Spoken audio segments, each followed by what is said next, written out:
Sila rujuk kepada soalan modul 2 iaitu MPSM Johor 2 MPSM Johor 2. Modul 2 ulang kaji kecemerlangan berfokus SPM 2020 dan kita akan terus lihat kepada soalan nombor 5. Pada kali ini kita akan membincangkan tentang tajuk belanjawan tunai. Okey, pelajar kalau ada yang tak faham, tolong tanya. Tolong tanya. Okey, sekarang ni saya harap semua dampaklah muka surat kamu punya soalan. Okey, lihat pada soalan nombor 5. 5A. 5A. Okey, ini adalah soalan belanjawan tunai. Macam mana saya tahu soalan ni belanjawan tunai? Sebab di bawah sekali tajuknya di sini dia dah beritahu ini adalah belanjawan tunai. Okey, di sini dah beritahu dah ni. Belanjawan tunai. Jadi kita kena buat 3 bulan berakhir. 30 September. Jadi cikgu bagi masa 1 minit, tak lama, 1 minit kamu sediakan tapak belanjawan tunai di buku ataupun kertas masing-masing lah. Okey, 1 minit cikgu bagi dari sekarang untuk kamu sediakan tapak dan jangan lupa terus tulis tajuknya belanjawan tunai bagi 3 bulan berakhir 30 September 2020. Baiklah pelajar, kamu boleh pause dulu video ini untuk siapkan tapak belanjawan tunai dan kamu boleh on semula untuk sambung selepas ini.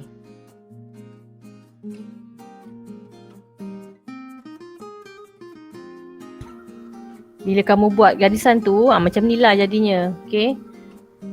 Ruang ni tak payahlah. Ruang ni adalah ruang untuk skema jawapan.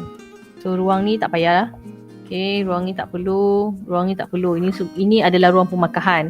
Kamu hanya sediakan ruang untuk Julai, Ogos dengan September. Okay, jangan lupa nama kedai dan diikuti dengan dia punya tajuk lah. Okay. Boleh pelajar? Boleh cikgu. Boleh cikgu. Okay, boleh kita teruskan? Boleh cikgu. Okey. Jadi, kita teruskan. Pelajar lihat pada soalan masing-masing. Yang pertama, dia kata baki akhir, tunai dan juga alatan kedai. Jadi, tunai ini adalah 6,000 manakala alatan kedai adalah 12,000. Okey. Bila kamu lihat pada belanjawan, apa yang kamu kena tahu, belanjawan adalah tajuk berkaitan dengan duit. Duit. Tak kira lah duit di bahagian tunai ataupun duit di bahagian bank. Selagi nama dia duit, kita akan masukkan di dalam belanjawan tunai. Maksudnya duit itu bergerak keluar ataupun duit itu bergerak masuk daripada pelanggan kita ke kedai kita. So duit itu masuk ke dalam poket kita.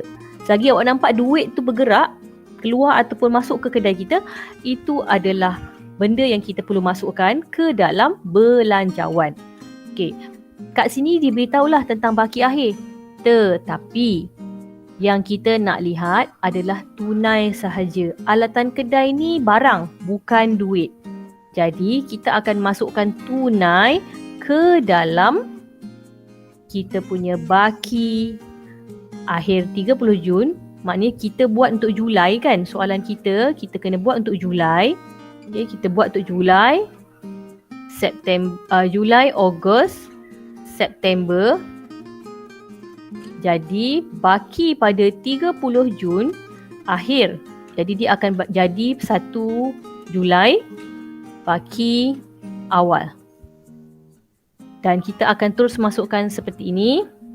Tulis baki awal ataupun baki BB 6,000 di bahagian Julai. Okey. Kamu pilih satu. Sama ada kamu tulis baki BB dan di bawah sekali dia akan jadi baki HB ataupun kamu hanya tulis baki awal, di bawahnya akan jadi baki akhir. Kamu pilih salah satu. Okay? Jadi kita dah masukkanlah baki awal ni ataupun baki BB salah satu ikut apa yang kamu tulis. 6,000. Ini adalah pada bulan Julai. Dan kita akan lihat soalan seterusnya.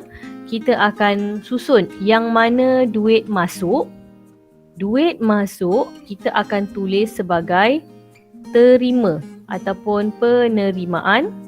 Dan duit keluar kita akan tulis sebagai pembayaran.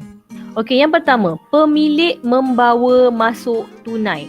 Di sini kita nampak bahawa duit tu bergerak masuk ke dalam kedai.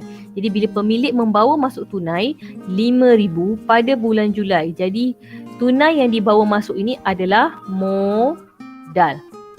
Kemudian kalau kamu lihat jawapan dia, nampak dia masukkanlah modal 5,000. Pada anggaran belian dan jualan, kamu kena tahu, macam saya pernah terangkan sebelum ini, belanjawan yang kebat pertama adalah belian.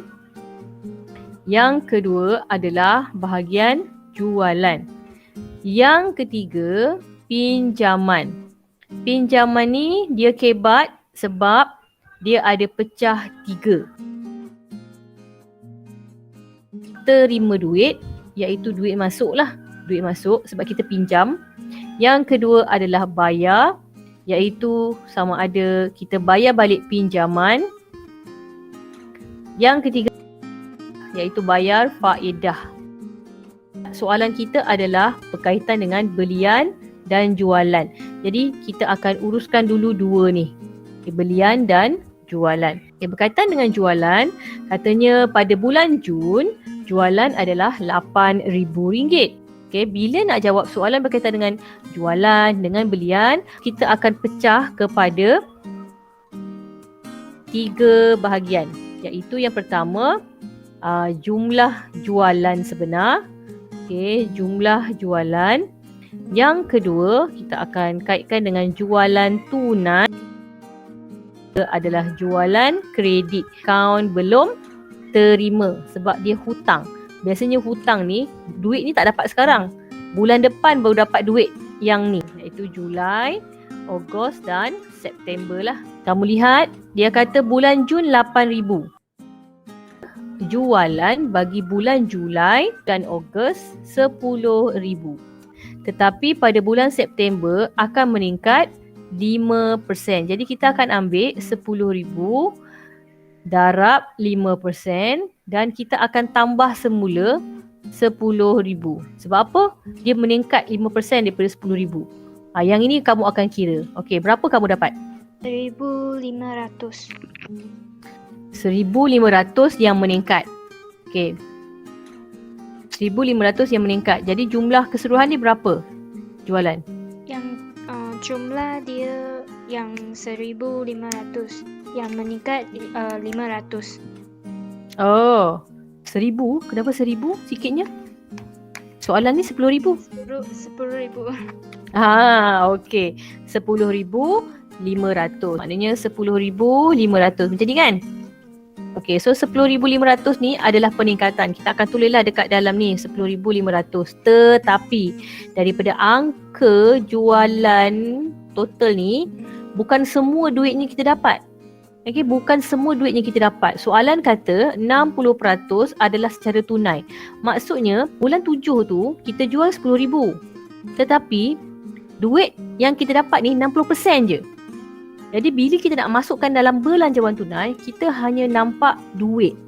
Okey, so pada bulan 7, duit yang kita dapat adalah duit pada jualan tunai. Okey, 60% daripada 10%. So kalau kamu kira 60% daripada 10% berapa? Kita akan dapat 6,000, betul kan? Okey, kita akan dapat 6,000 untuk bulan 7, 6,000 untuk bulan Ogos.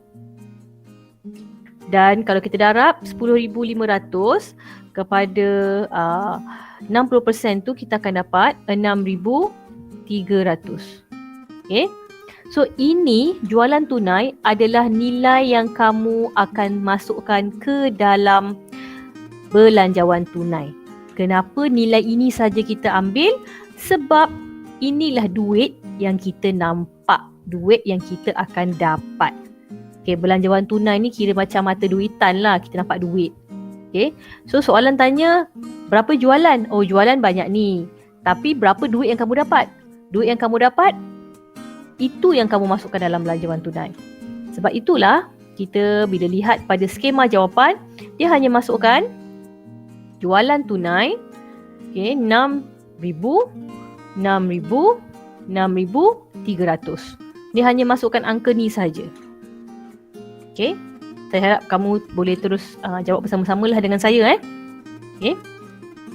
Kemudian, soalan kata baki. Lah, kita jual 10,000. Duit hanya dapat 6,000. Lagi duit 4,000 tu buat apa? Tak dapat. Habis bila nak dapat duit tu? Okay, dia kata bakinya diberi sebulan kredit. Maksud sebulan kredit adalah hutang sebulan. Maknanya beli sekarang, bayar bulan depan. Sekarang bulan 7, orang tu beli, kita jual dengan orang tu, 4,000 lagi dia tak bayar, dia hutang.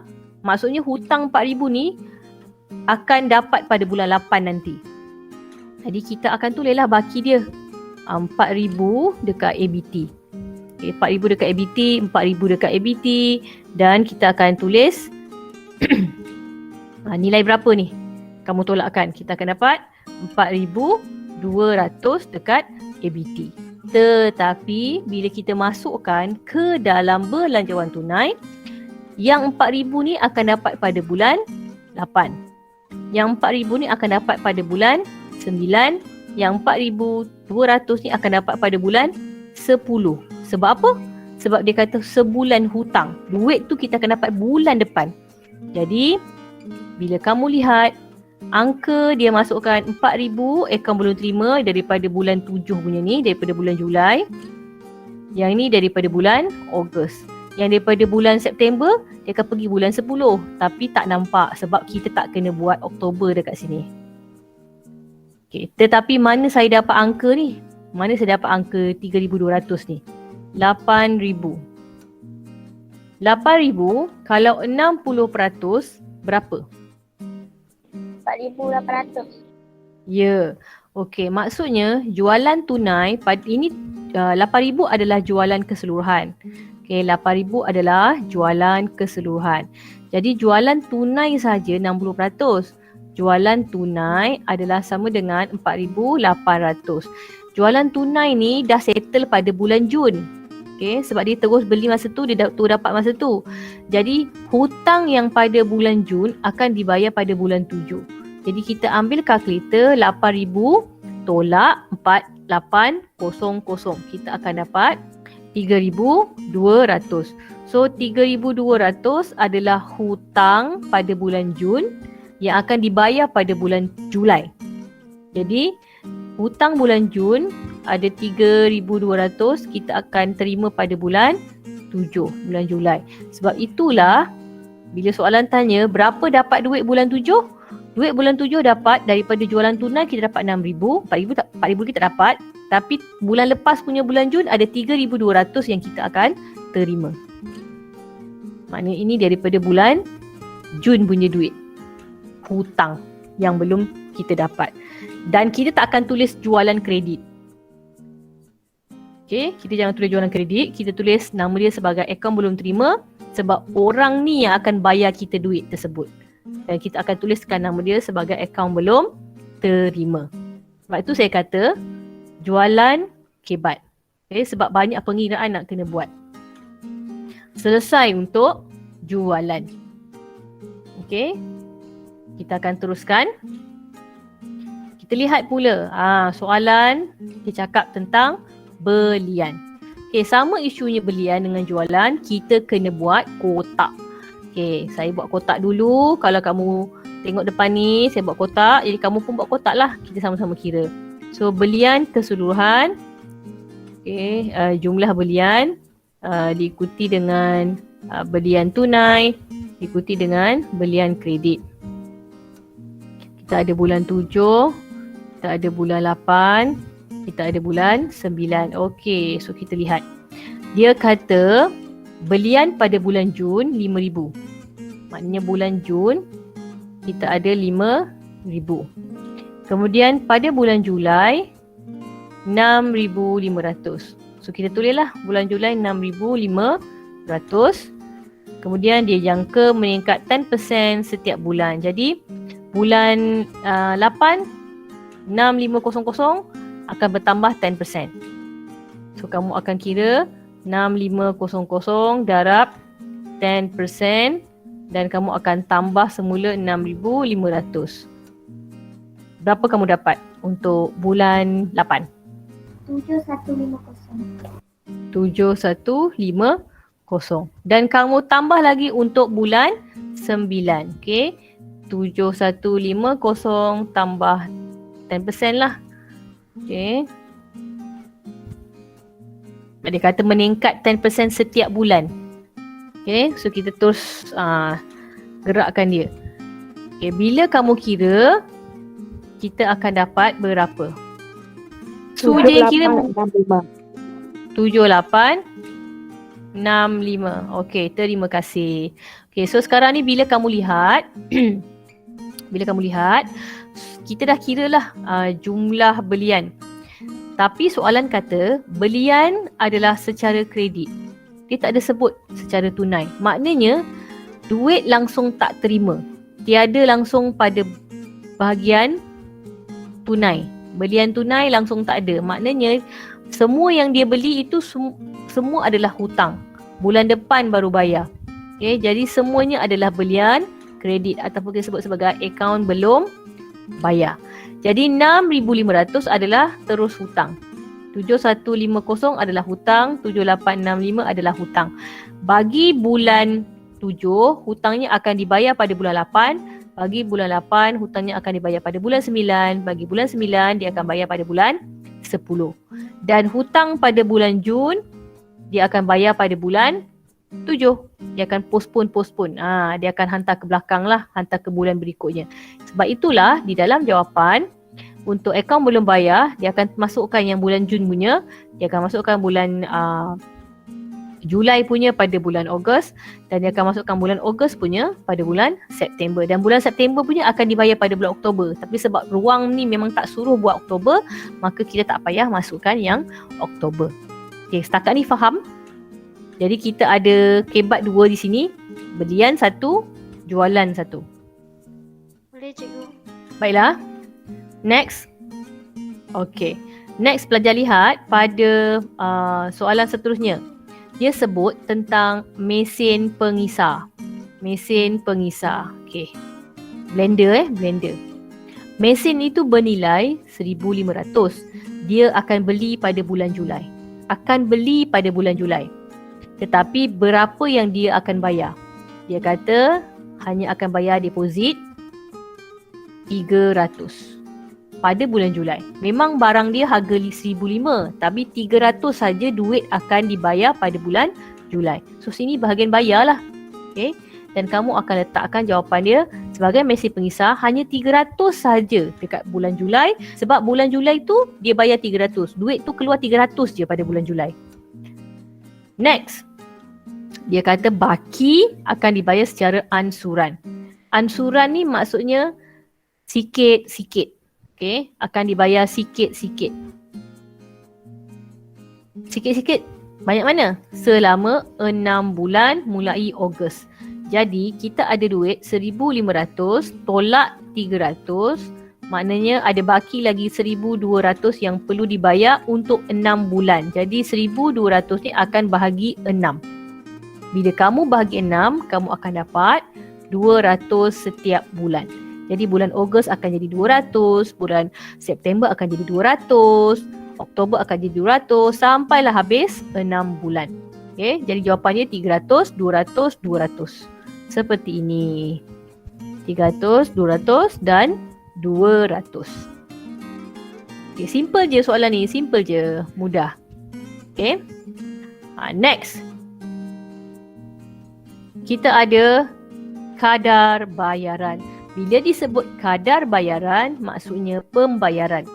Okay, sebab apa? Kadar bayaran ni ataupun nama lain dia adalah utility, adalah bil-bil seperti bil air, bil elektrik dan juga bil telefon. Jadi ketiga-tiga bil ni biasanya dia gabungkan sekali, nama dia kadar bayaran lah. Dan kadar bayaran dia kata setiap bulan RM800. Dan pada bulan September dia kata akan jangka meningkat 5%. Jadi bulan 7 dan bulan 8, 800, bulan 9 akan naik. Okay. Dan bila kita lihatlah pengiraan dia, bulan Julai dia tu 800, bulan Ogos dia tu 800 dan dia kira meningkat 5% bagi bulan September. Dia dapat 840. Okay, kita ada sewa kedai. Bila sewa kedai, confirm dah kita bayar. Okay, sewa kedai letak dekat bahagian pembayaran, katanya 700 setiap bulan. So tulislah 700, 700, 700. Tulis saja seperti ini. 700, 700, 700. Okay. Susut nilai, dia kata 10% setahun atas kos. Pada perkataan susut nilai ni, dia cuma beritahu barang itu nilai dia berkurang. Dia hanya maklumkan saja barang itu nilainya berkurang. Ada tak nampak pergerakan duit? Ada tak? Kita tahu barang tu berkurang, tapi adakah duit bergerak? Duit dalam kedai bergerak? Nilai barang tu je berkurang. Bukannya duit kita berkurang. Okay? Dalam belanjawan, kita hanya fokus kepada duit. Sama ada duit di tunai ataupun duit di bank. Selagi nampak duit itu bergerak, barulah kita masukkan ke dalam belanjawan tunai. Jadi bagi soalan, kalau kamu jumpa susut nilai tak payah buat. Tak ada kena-mengena dengan belanjawan tunai. Okay, sebab dia tidak melibatkan pergerakan duit. Itu kamu kena fahamlah, itu kamu kena tahu. Okay, kemudian akhir sekali dia kata, terdapat 2 orang pekerja dengan gaji bulanan RM1,000 seorang. Jadi setiap bulan kena bayar berapa? 1,000 darab 2. Maknanya gaji dia adalah 2,000. Pada bulan Ogos, seorang pekerja baru akan diambil dengan gaji 900. Maknanya 2,000 ni adalah pada bulan Julai. Kemudian bertambah gaji pekerja sebab ada seorang lagi pekerja, jadi 2,900 pada bulan Ogos. Kemudian pada bulan September, pekerja lama akan mendapat kenaikan gaji. Kita punya pekerja lama ada 2 orang. Okay, akan meningkat 20%. Maknanya 1,000 darab 20% darab 2 orang akan menerima kenaikan gaji dan kita akan tambah baliklah berapa kenaikan dia tu. Jadi kamu kena kira lah. Okey. Di sini dia pun masukkanlah gaji pekerja bulan pertama 2,000, bulan kedua ada kenaikan 900, dia tambahkan 2,000 dengan 900 dan dia kira peningkatan untuk pekerja lama. Kita ada 2 orang pekerja lama yang naik gaji dan dapatlah 3,300. Okey, belajar faham tak yang bahagian pengiraan gaji ni? Faham. Okey. Kalau kamu rasa cikgu terangkan ni laju sangat, kamu beritahu Okey. Semua dah isi jawapannya? Okey, bila kamu dah isi, kamu hanya tinggal nak kira. Okey, kita hanya tinggal nak mengira. Okey. Bahagian pertama sepatutnya kalau kamu nak nampak lebih kemas lah, kita buatlah garisan. Kita pecahkanlah antara baki awal. Okay, baki awal dengan penerimaan, kemudian dengan kita punya pembayaran. So bila kita pecahkan, kita akan nampak dengan lebih jelas. Baki awal kekal 6,000, kita jangan usik. Kita tengok penerimaan. Jumlah penerimaan ni kita akan totalkan semua. So dia akan dapat 14,200 dan kita akan kira semua Ogos bahagian penerimaan kita akan dapat 10,000. Kita akan kira semua September bahagian penerimaan kita akan dapat 10,300. Kemudian kalau kamu lihat pada bahagian pembayaran, kita akan totalkan semua pembayaran, dapatlah 8,800, totalkan semua pembayaran dapatlah 11,100, totalkan semua pembayaran kita akan dapat 12,190.